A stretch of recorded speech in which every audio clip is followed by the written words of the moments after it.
Hey, there's Coach Tim SEO, and I wanted to give you a quick epiphany on where AI is going. Right now, we've seen uh, all kinds of AI news right over the past year in 2023.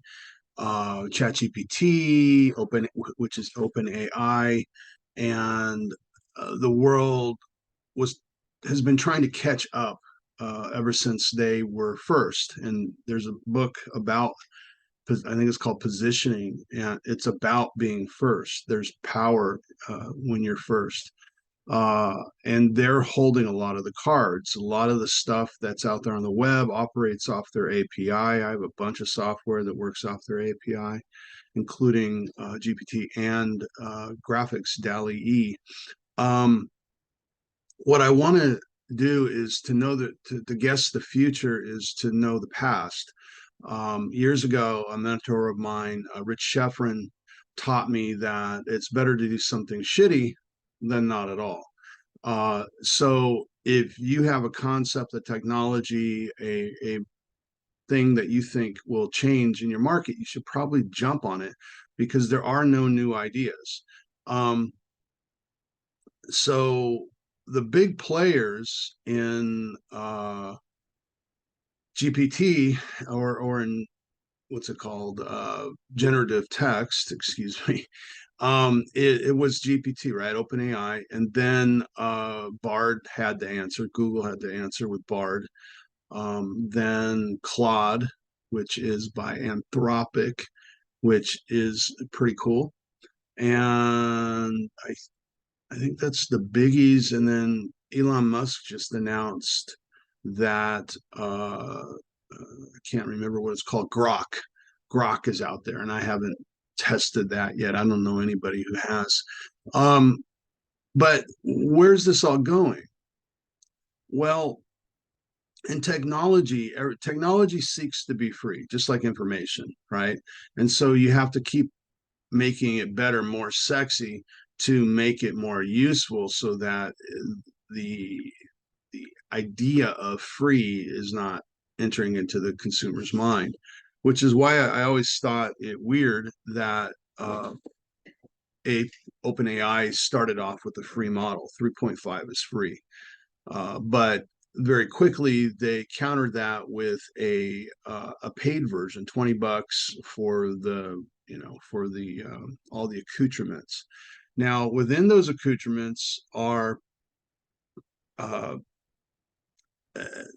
supposedly it's better, it's faster, it's smarter, so to speak. Um, Up until recently, that's all I could see was the benefit.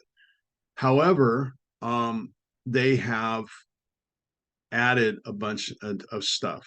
DALL-E, you can actually do graphics inside of the GPT now for. You can search use the internet as a reference instead of being stuck at 21 or 2022, which is typical of it. And that was the biggest complaint with GPT. If you want to look though at where things are going, look to the past. um, Rich Sheffrin told me, I'll say it again, better do something shitty than not at all, and look at no further than at Apple, and then look at Windows. Apple never penetrated with the Mac more than 5% of the marketplace. It wasn't until Steve Jobs disrupted the company and added in the iTouches and the iPods and I until it finally became uh, the iPhone, right? Which does it all, right? But you had to buy each one all along the way. Brilliant. Well, they just copied what Microsoft did. Microsoft, though, didn't stick you to just one box. The whole computer is what they're selling. They sold um, uh, DOS. If you go way back, right to the 80s, late 80s, DOS. Ugh. I mean, I didn't want anything to do with DOS.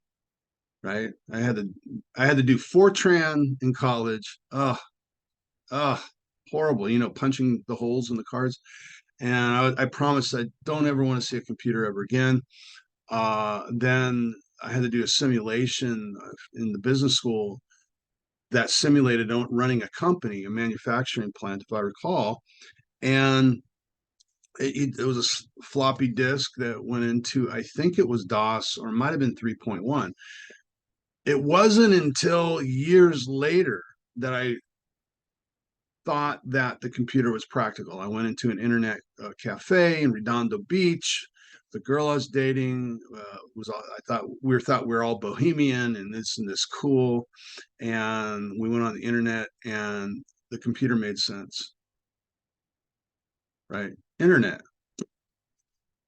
up pops Netscape, and my world was changed forever. I knew that the world was going to change forever. The money will be through digital.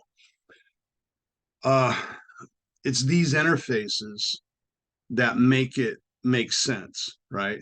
So not most, but a lot of people could never deal with DOS through whatever we're on now, 11 on Windows, right? They stayed off, and then the phones came, right? And the phone is stupid. It's just stupid easy, right? It's real easy to figure it out through these apps. And that's what our patience will only allow for, is the easiness of this. And that's why more and more the laptops and desktops are moving towards the ease of the phone. But if you go all the way back in the 80s, late 80s, in DOS, oh my God. Oh, right. And every once in a while, I'll get into that old DOS stuff, because the backbone of the computer, if you're on Windows, is still DOS. We have this graphical interface that makes it easy for us to work within this environment. So where's the world going? Well, I'll use WordPress as an example. WordPress, I was in the very beginning. God bless Dave Lakhani, may he rest in peace. I met him at a conference 2003, and he goes, "Are you blogging?" I'm like, "Only for Black Hat SEO, this old thing called blog and ping." And it was mostly done through Blogger, which Google, I don't know if they owned it at the time, but eventually they did. And there was a little trick that everybody in the know was able to do that got Google really happy, got their spider very happy. And but I never produced content per se in that way. I already had a newsletter at that time, but I wasn't. And he really hearkened to this book that I suggest for everybody. It's called The Obvious Expert, and it is by Elson Eldridge. It's since been updated to the internet. I haven't read it with the internet stuff. I didn't feel I needed to, but way back in the beginning, it was very instrumental in my thinking. And then when Dave said that, I got to be told a few times before I do something. Slapped me upside the head. I'm like, oh, okay, boom, an epiphany. And so I ended up getting into the WordPress stuff, and I think it was not even the ones yet. I think they're in the 5s or 6s or something now. And what WordPress did, which is open source, right? Anybody could use WordPress and do what they will to it. Well, one of the things I did was I took it and sent it to a guy, I think in Ukraine, a developer that I found, and said, "Hey, can you hack this to do X, Y, and Z?" I can't remember what it was. And yeah, no problem. It was easy for him.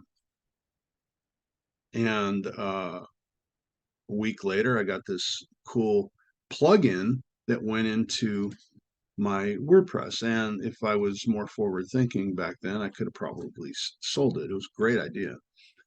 Well, funny enough, a year or two later, that very feature is normal now inside of WordPress.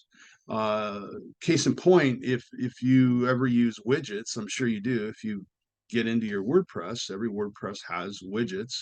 Widgets was once a plugin. Somebody else invented that. And then the company put it into the build of WordPress.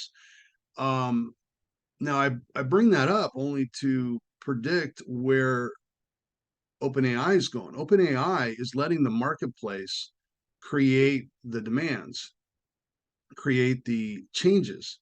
They have a number of people that are riding on their backside, like I said, APIs, etc. Um, these companies that are doing this innovative stuff very well could be bought out by OpenAI. They're proving that their idea of how to use the technology is being proven by the marketplace in dollars, in real dollars, and in eyeballs. And OpenAI goes, okay, we see this AI API usage. Maybe they should be a target of a takeover, or we'll just cut them off and build it ourselves. And we're seeing right now, just in the last week, just some pretty big innovation, big additions to OpenAI, and no doubt that's come from a lot of what everybody else is doing. So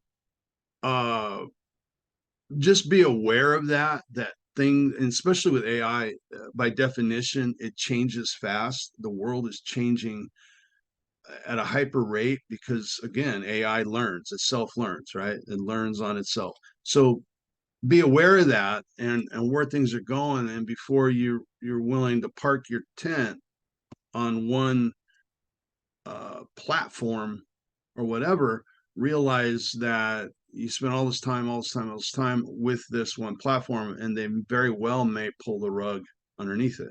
So or not, but be aware of it as you commit real resources, real time, real people, talent to uh, one particular aspect of what's out there. Because right now, uh, we're like a pig in mud, right? I mean, if you're in the geek set like I am, people are just geeking out at what they could do with all this almost free stuff. And so at some point, it may not be so free, right? Or it will, or it'll explode. My guess is more as it's hard. OpenAI is going to have a hard time creating a monopoly. I'm not saying that, but a lot of people are riding their back, and they very well may be rich pretty soon and bought out by them, or not. But these are the things that are in play. So I just wanted to make you aware of these ideas, and perhaps you can get rich with AI. Enjoy. This is Coach Tim, SEO, Spider Juice Technologies. Give me a call. Let's talk business.